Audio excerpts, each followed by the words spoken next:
welcome back. My name is Timmy. You're watching Beta's Empire. No joke, I think I spend 2 hours, no, 3-4 hours a week doing nothing but keeping the dust and cardboard off the floor. I'm telling you all, I literally think a portion of my life is literally just keeping things clean. It's unbelievable. You wouldn't believe how much dust and dirt gets moved around. It impacts the quality of the Scalper Scanner 69000. How am I supposed to keep a clear lens? Wait, oh, there's my chair. If it's covered in dust.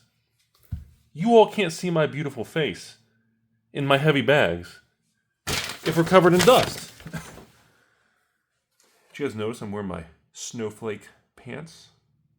Snowflake pants. Symbolism. All right, folks. So, what do we know what's going on? So we know new magic. We're back to being angry. Wizards, boycott, vote with our wallets, blah, blah, blah. End of the year. Bear market, the thing's coming to an end, blah, blah, blah. Scalper Scanner 5000. I got the Bear Stearns and the financial world. We're all coming to an everything. We're back in this mindset. And I've missed you. I missed the raw feeling. A feeling like a Homo sapien meat popsicle.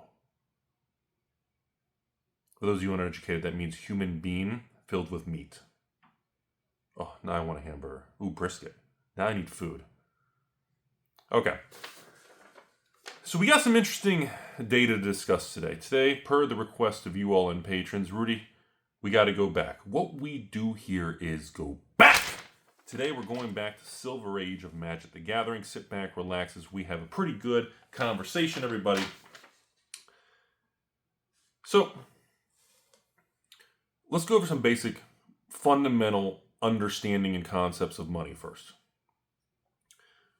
When money leaves the market, it doesn't just Napoleon Dynamite, Happy Hands Club, okay?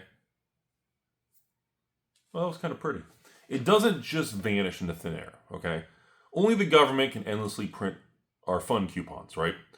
So when money leaves Pokemon, when money leaves these new Magic Collector boxes, when money is being, just funneling out of the new Spider-Man product, the money has to go somewhere, okay? The money doesn't just is lost and disappeared. It moves somewhere. And I had some interesting conversations with patrons and you guys messaging me, and I was like, this is really interesting because the spark for this video was people said, Rudy, do an update video on Silver Age Magic the Gathering now that we're seeing, kind of some profit taking on brand new modern product. I said, okay. They're like, Rudy, you got to do an update. Look what's happening. So before we get too much further than this, for those of you who are lack of educated, you went to the same public school I did, you dropped out of 6th grade, we all made, waffle fries and tacos together. So understand, for those of you who aren't that intelligent out there, Silver Age Magic represents anything from the block of Return to Ravnica Gatecrash Dragon's Maze of 2011-ish all the way to 2019, which ended with War of the Spark. Okay? Technically, that is the Bronze Age. And then right before that, I just said that really confusing. Before that would be the Silver Age. So to understand the Silver Age situation, that's pretty much 2010 all the way back to let's call it 2000. And then Golden Age reserve list cards, Urza's block, overpowered craziness, overprinted craziness, Ice Age, Chronicles, Fallen Empires, Homelands. So you had extremely volatile, crazy shit in the 90s Golden Age. So to understand the Silver Age Magic, it's important to first understand where we are in the print runs, where we are in the Bronze Age. So now that I've bamboozled you all, we're actually going to talk about the Bronze Age first because you need context, okay? So we're going to start with the very, very beginning in 2011 of the Bronze Age. This was kicked off by Wizards of the Coast by a permanent shift in card manufacturing of the draft boxes and the quote-unquote invention of print to demand, also known on the internet as print to oblivion, of the negative crowds that everybody ridiculed, myself and everybody, because from 2016 on YouTube till the Bronze Age ended in 2019, these were boxes that I always told you guys you should be a Rudy patron, you should buy from me. So the very first sale in 2016 was Shadows over Innistrad for $79.99 to patrons. So let's kick this video off. So we're going to start at the very beginning of the Bronze Age. As of the filming of this video, we have Return to Ravnica, Gatecrash, and Dragon's Maze. The very first block, an absolute boom of Magic the Gathering. Return to Ravnica and Gatecrash was a revolutionary time in Magic the Gathering. It was brought with massive player expansion, massive excitement, the reprinting of the Shocklands, a lot of strong power level with all kinds of crazy rares and mythics, and a generally accepted positive market environment. There were no play box, set box, collector box. There weren't commander decks all the time. You literally had a booster box and a fat pack. We can't say fat anymore because it makes everybody angry at each other, and then everyone says, Rudy, how many? Don't worry about the waffle fries. So, just so everybody knows, and remember, this era, as we go into this video, was based on the fundamental internet acceptance that all these products that we're going to go over in the next 20 minutes were printed to oblivion. People used to give me death threats. People made fun of me. Their entire businesses built against me because I was selling these new products to you all for $80 a booster box. Now, of course, in 10 years later, we don't have draft boxes. We just have play boxes. And now I bamboozle and scam you guys by selling them for $100. Like right now, you guys are beating me up with the Tarkir Dragon Sword $100 shipped. And of course, the 118 for the bigger play boxes. The Outlaws, Duskmourn, Karlov. Hopefully, Bloomborough comes back anytime. And of course, I think Foundations. But anyways, so we need to have the right, I want you guys to be in the right mindset as we go through this. You have to put yourself back to what was happening 10 to 15 years ago. So remember that. Printed to oblivion changed. Massive boom in Magic. A lot of positivity in Magic. Huge player growth in Magic. And no secret lairs. Foil multipliers were a big deal. Mass box opening, including me. I was running big mass box opening operations of 400 to 800 booster boxes per set. We just cracked all my boxes and we just flipped and sold singles. Hence why my eBay account has like 150,000 transactions with like feedback of 50,000 unique customers, to give you an idea of the past there. Okay, so this was the era where everybody was an evil closet investor. Everybody was doing it. Who's going to buy these in the future? It's just an evil and people selling back and forth. All right, so we all got the proper tinfoil hat on. So let's kick it off here. Return to Ravnica and Gatecrash, all-time highs. Even as the market pulls back, we are seeing zero pullbacks in Bronze Age Magic. Okay? Return to Ravnica, all-time high, $145 a box. Never been that high. These things were sub $100 forever. It took literally 14 years for these $80 boxes to double pretty much. And even then, after shipping and fees, still not that great, right? But even then, not terrible. You made a couple percent a year. Good for you. Gatecrash, same thing. All-time high, $140. Now, here's the interesting one. Ladies and gentlemen, Dragon's Maze, $140 a box. The same price as Gatecrash Return to Ravnica, with the lowest supply on the market compared to Gatecrash Return to Ravnica. Another pro tip for those of you guys who are young and you're more educated than me. Remember, Gatecrash and Return to Ravnica have Shocklands.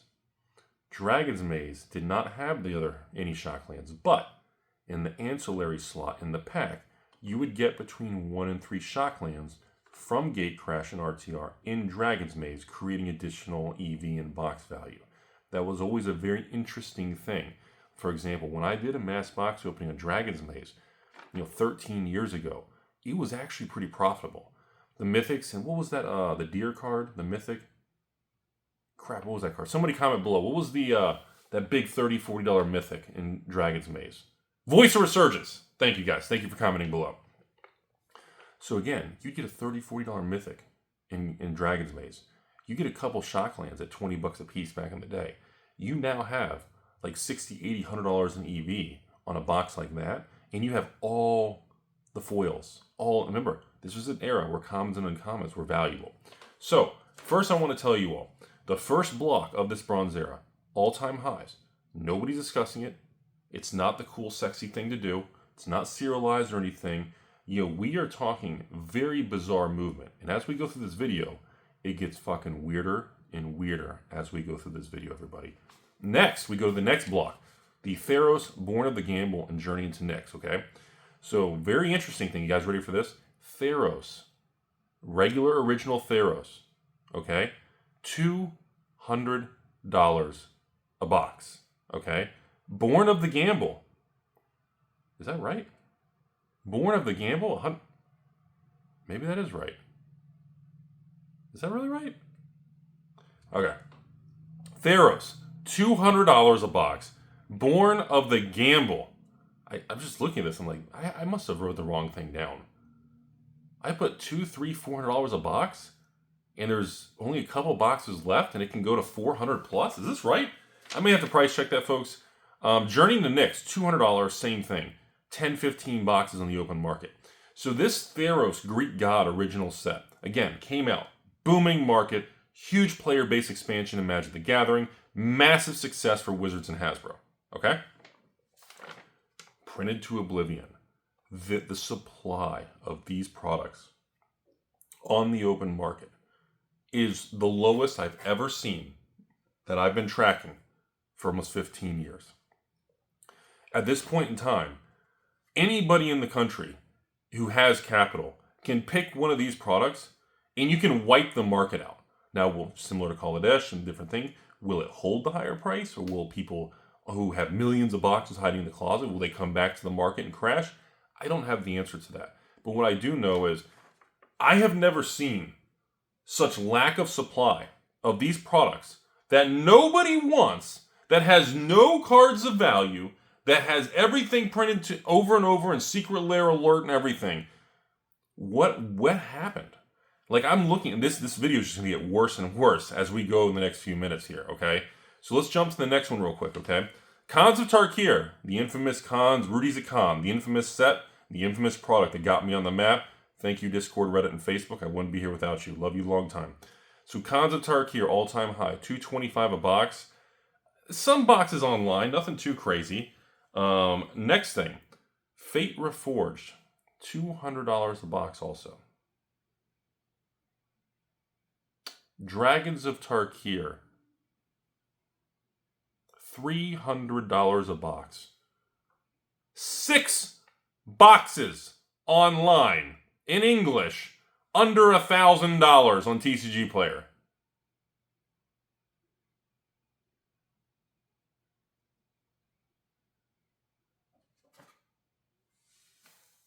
Hello? Like,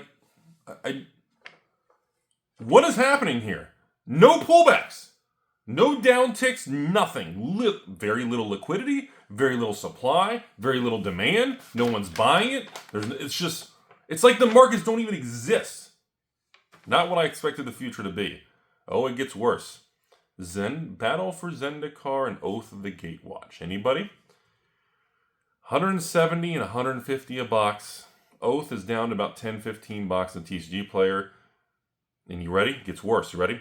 Going into the next block. Shadows over Innistrad, 200. My very first patron sale. Eldritch Moon. I'm sorry. Wait. My first patron sale was Eldritch Moon. Shadows over Innistrad was 2 months later. I'm sorry. Eldritch Moon. Yeah, I know. Remember those $79.99 boxes? Eldritch Moon, $280 a box. 9 boxes on P.C.G Player, under $1,000 in English. Like, no downticks, almost no demand, almost nothing left. Like,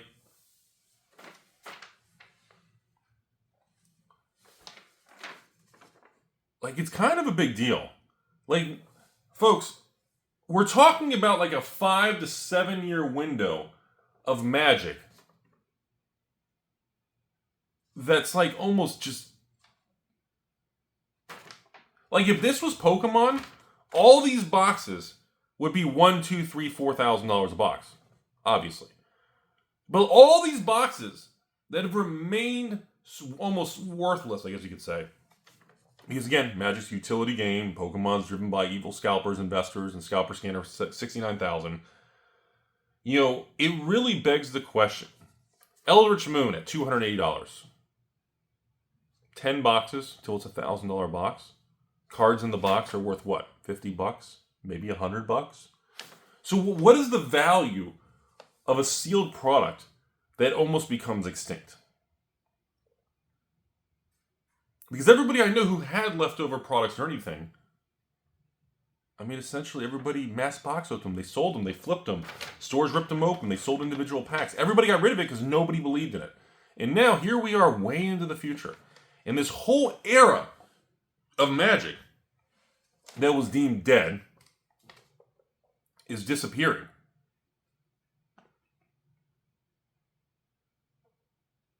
So, is that a good thing? Is it a bubble? I mean, are we just gonna erase an entire era? Like, some of these sets, like Eldritch Moon and Dragons of Tarkir, the amount of sealed boxes left on the market is like equal to the amount of sealed boxes of like Ice Age and Weatherlight from the 90s. There are more boxes of like revised for sale than there are Dragons of Tarkir in English. Like, there is just some weird shit going on, man. And there's no downticks. There's barely any listings. There's barely any sales. There's barely any demand. So let's move forward, shall we? This is an interesting one. Kaladesh Aether. We've talked about Kaladesh in a lot of videos. You know, you can't say Kaladesh. It's a racist word. You're racist. I'm racist. We can't use the word Kaladesh. It's all illegal. We're all bad humans. We know. Aether is 200. Aether's 200. Kaladesh is 400. So here's where it gets even more interesting. And then we're going to stop going through after this. Amun Kitty Cat, the Egyptian set. One of my most excited moments in Magic history when I finally found out we're going to get an Egyptian, kind of Middle Eastern, Oriental kind of set. I was super excited. And then Hour of Devastation. Obviously, I was devastated by how it unfolded. The lottery cards and the masterpieces I thought were abysmally done. And of course, I felt miserable afterwards because that was crap. Okay. Amun Ket. 7 boxes in English. There may be a couple left above that. I didn't check page 2. There's 111, but none of these are in English. $300, up to $600-700. Hour of Devastation. They ended the set early. It did so bad. $270 a box. 6 boxes in English on TCG Player. Again, when you watch this video, it may increase because we're making a video, or may decrease, it may be different, but less than 10. Hour of Devastation. So let's just kind of get that out of the way first, folks. I'm going to kind of just put that paper down real quick. So this is a very confusing thing because how do we identify, understand, and how do we manage? How do you calculate the value? How do you determine what a sealed box of cards that are all reprinted and destroyed from bad management, that are not reserve lists and have no protection, that's ran by a company that's completely stupid 50% of the time, that's literally becoming extinct in an unopened box form? How do you take these variables and how do you know what the value is? Now, do we look at Amun Ket, an Hour of Devastation? I mean, if it was Pokemon, they'd be $3,000 boxes, right? Well, it's Magic. And the company chose to choose a different path in Pokemon and destroy their own shit over the last 10 years. Now, even with the cards, what happens when the boxes are simply just gone?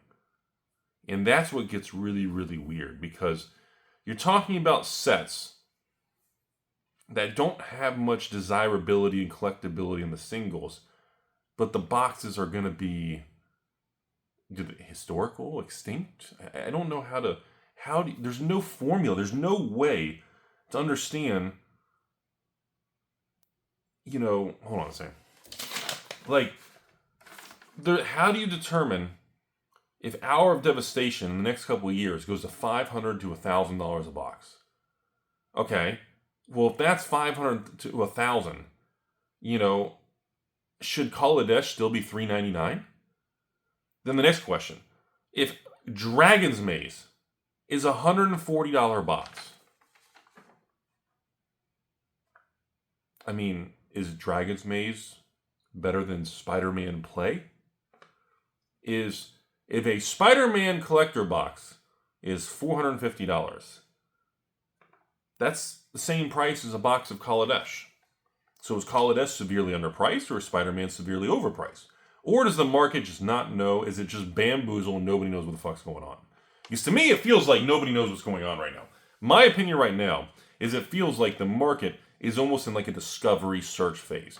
It's nobody knows how to value this stuff. Pokemon is clear cut. You can look at the chase cards. You can look at how many are graded. You can look what people desire.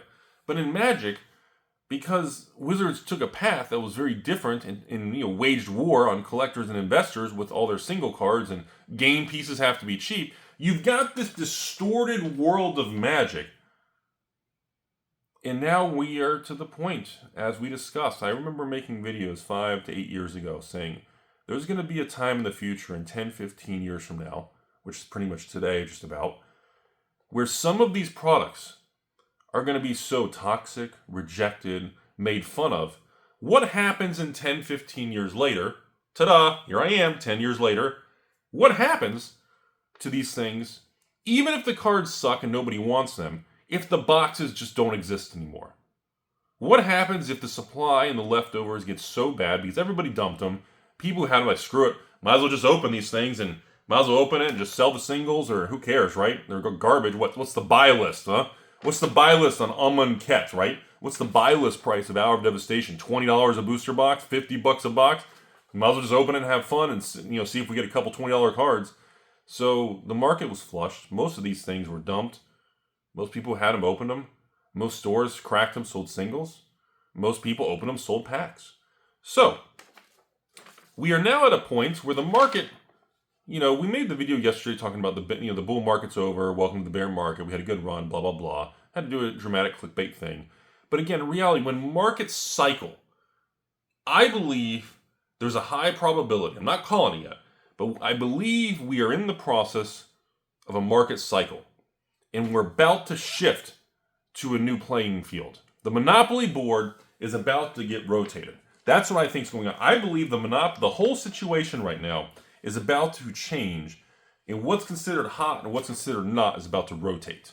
If this was Wall Street, right now everybody wants AI stocks, tech stocks, everything. I'm not going to give you financial advice on individual stock picking, but I've missed out on a lot of it. Yeah, I have a lot of the QQQs and the tech stuff, and I've made money like everybody else in the market, but overall, I don't really have big exposure to that kind of stuff. And I know a lot of you guys made a ton of money on it, and I'm really happy. I love to see people being successful. Other people, everything. I don't have that whole, I don't like how successful they are. I love seeing that. That's great. I'm happy for people out there. But at the same time, I'm not chasing tech stocks.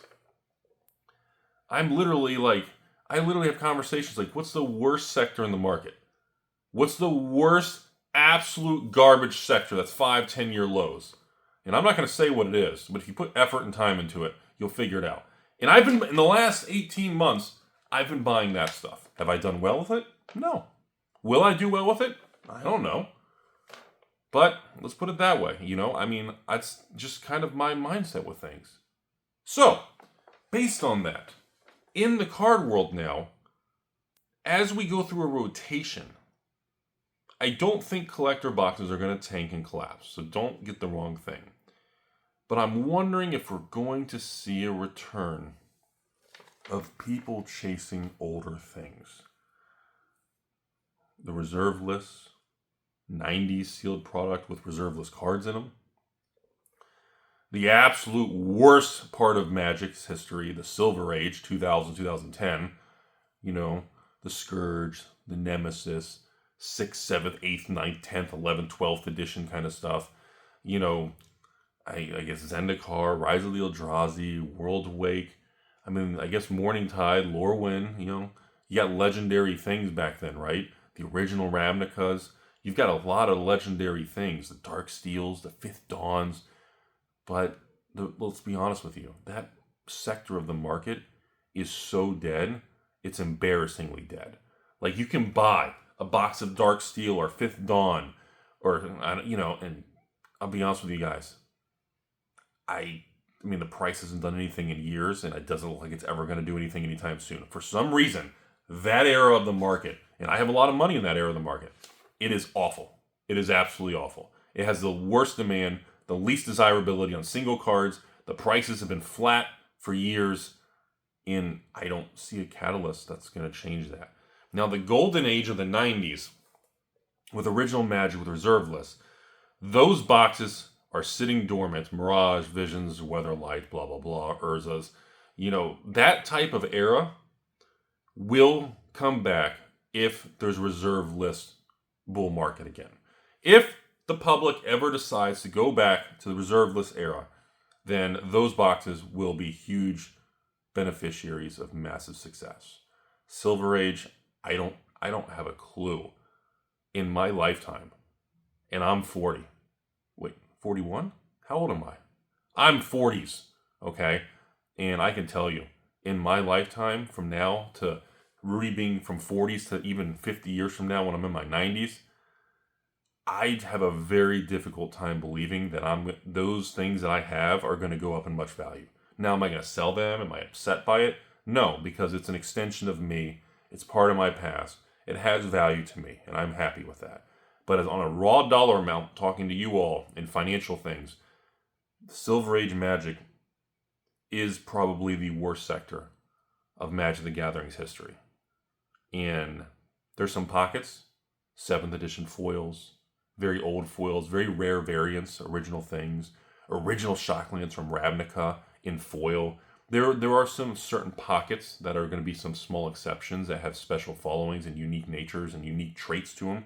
But overall, I mean, let's be straight, folks. It doesn't look good for that era. Now, when we go back to this Bronze era, this one's more interesting because, how do I say this? Like, in Pokemon, all the old shit everybody knows. The argument in Pokemon is how fast will it rise and how high will it go, right? And how long will it take? That's it. But see, in Silver Age Magic, all those boxes are already $500 to $1,000 a box. And they all came out at $70, $80, $90 a box. So all of them are already 5, 10x, just like old Pokemon back then. But the difference is Silver Age Magic has no further ability to move or to boom or to do anything. It has no legs. But Bronze Age Magic, the reason we're discussing this, and I'm going to give you all my opinion, now that we've discussed the data and you guys asking about it. Now, Bronze Age Magic's weird because it's getting very old. And the prices across the board, did you notice everything we mentioned?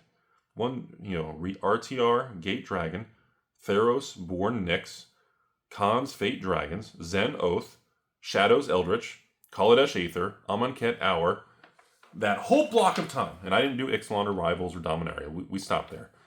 All of them are still under 500 a box. There's not a single box in that bronze block of time that's over 500. Now in Silver Age, essentially every box is 500 to 1,000. None of them are higher. There's nothing in the Silver Age. I mean, maybe 7th edition base set. There's always going to be an exception you guys will beat me up on. But that whole block of time is frozen at $500 to $1,000 a box. Okay? With very little probability of upside. Very little probability of downside losing money. It's just dead money. It's kangaroo market. It's sideways. But the bronze thing's interesting because over the last 2 years, we've made videos about 6 and 9 months ago. We were talking about this big Bronze Age boom. And I'll be honest with you guys, when I first covered it and all this stuff was happening, I thought for sure a lot of these things were going to kind of just fall back. But they didn't. None of them, Kaladesh had the Wizards of the Coast banning and all the stupid shit, and Kaladesh was pushed from $350 all the way to 1,000, and it collapsed back now to $450. Still higher than before, but it wasn't able to hold $1,000 a box. Too much supply came to market, and as you all know, evil investors and evil collectors prefer Pokemon, and they don't prefer, they prefer modern day collector boxes of Magic not a Bronze Era collector. I'm sorry, Bronze Age Kaladesh box. It's not as attractive. So,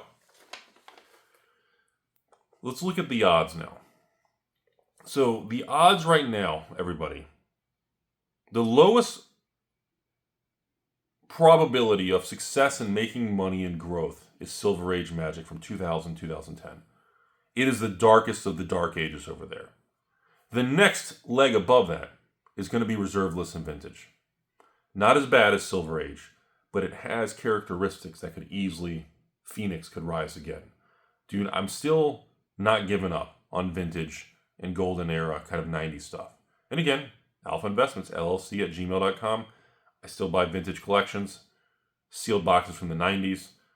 Obviously, those transactions are more tough lately because a lot of people have price memory of the highs and, well, they want high dollar for those cards that, well, they just aren't there anymore. Then the most probable stuff. You have modern with collector boxes and new stuff in the Bronze Age. 2011 to 2019. That 9 to 10 year block. And you know,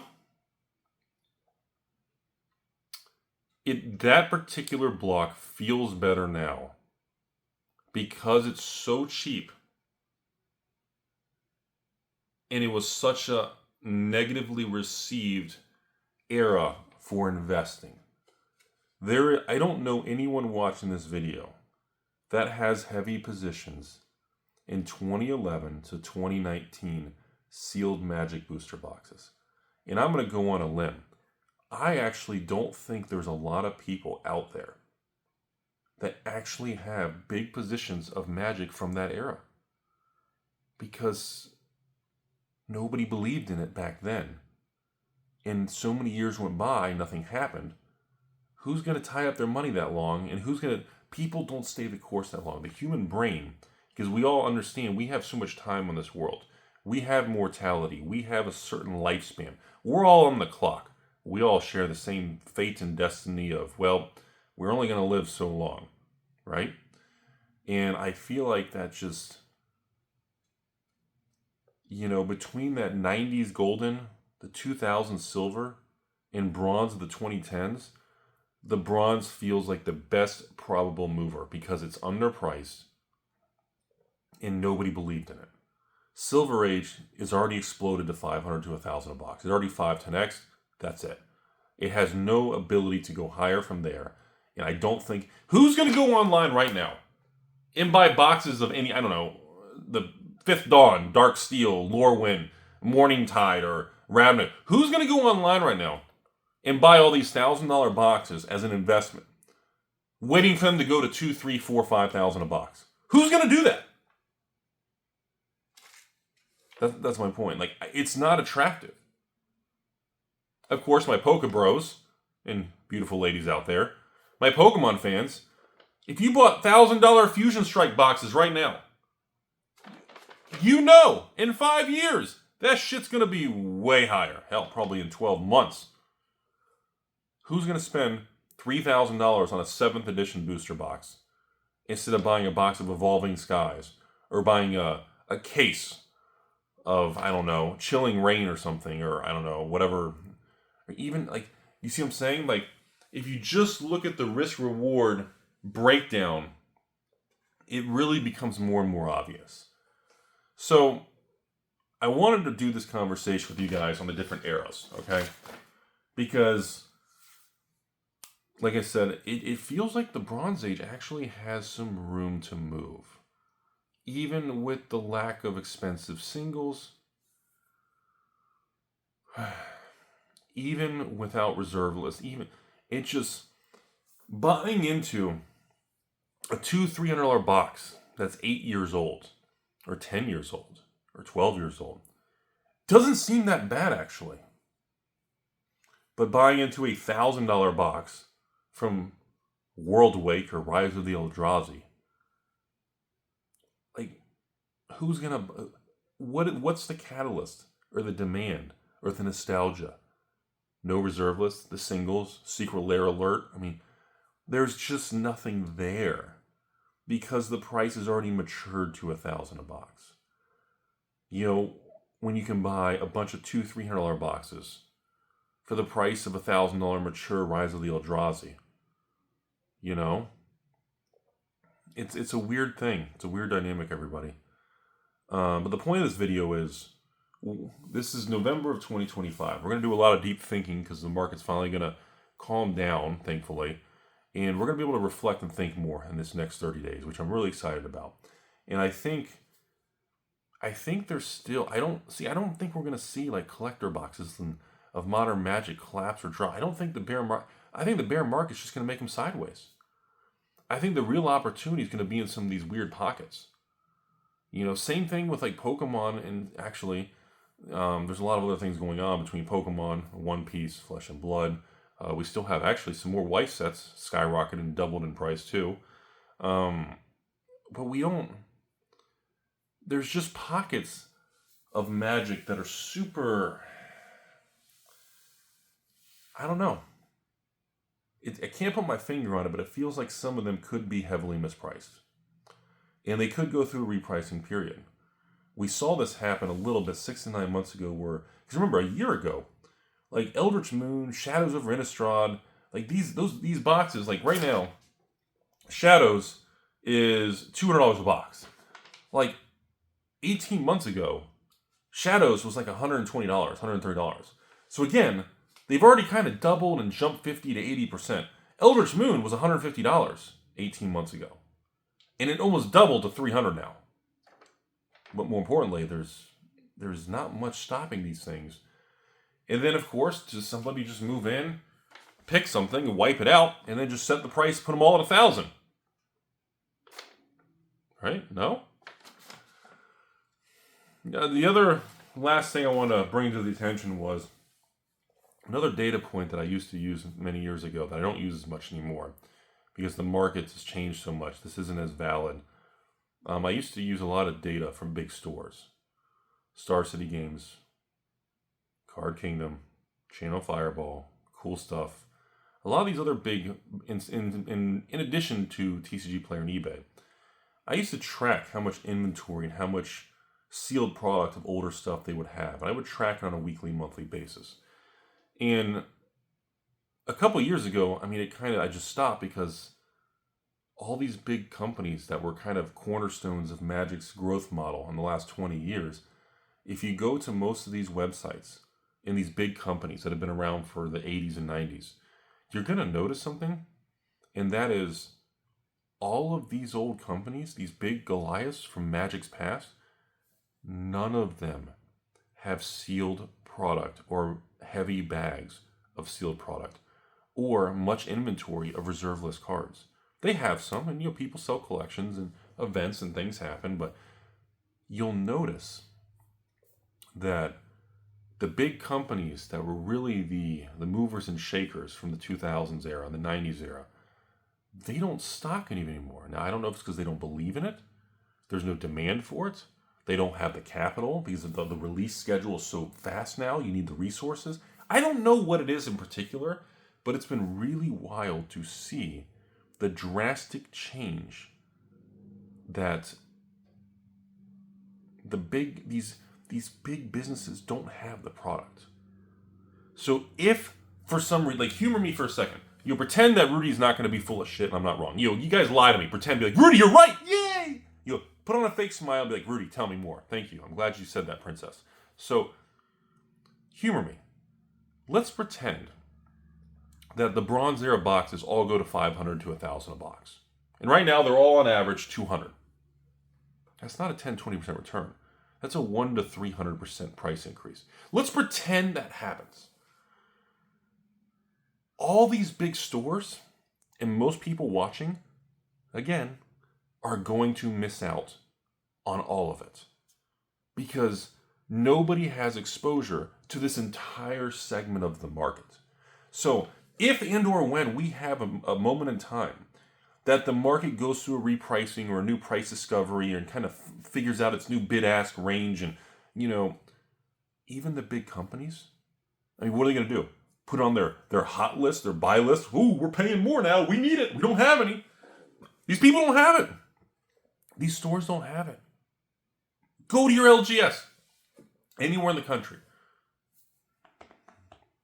Go to the big dealers. Go online. Hit sealed product. Most stores will have 0. Right now, let's pick a random one. Let's pick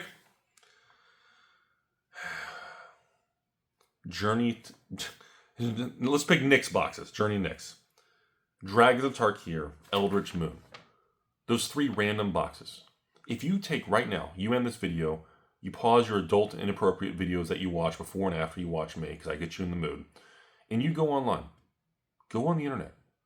Start looking at all these websites. Look at all these dealers all over the country. All these big magic conglomerates, big magic companies.